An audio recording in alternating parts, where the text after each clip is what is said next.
Hello friends, आज हम जानेंगे हुमायूं के बारे में जो कि बाबर के बेटे थे। हुमायूं के बारे में जानने से पहले हमें कुछ चीज़ें समझनी होंगी।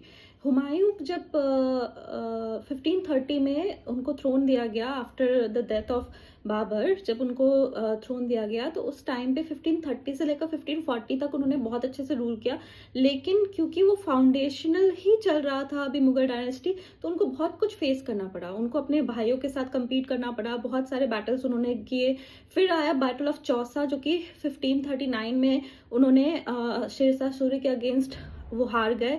फिर 1540 में बैटल ऑफ कनौज हुआ जो कि अगेन वो हार गए और शेरशाह सूरी ने प्रॉपरली दिल्ली को पर कब्जा कर लिया।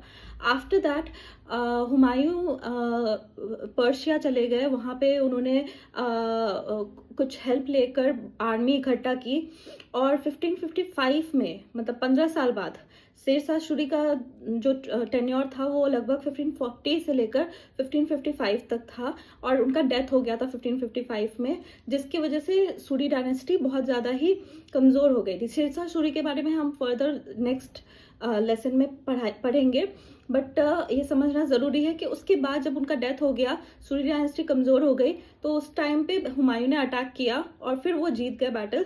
और फिर उन्होंने 1555 से सिर्फ एक साल और वो जी सके 1556 में, फिर उनका डेथ हो गया लाइब्रेरी के सीढ़ियों से गिरने की वजह से। इन ऑल आप कह सकते हो कि हुमायूं का बहुत स्ट्रगलिंग पीरियड था, फिर भी उन्होंने बहुत कुछ जीता और बहुत कुछ किया अपने लाइफ टाइम में। कम टाइम था उनके पास दिल्ली थ्रोन, लेकिन फिर भी उन्होंने बहुत कुछ किया। शेरशाह सूरी के बारे में भी समझेंगे क्योंकि वो बहुत इंपॉर्टेंट, आप कह सकते हो इम्पोर्टेंट पार्ट है हिस्ट्री का।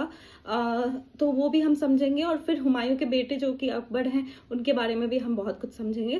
Thank you for now.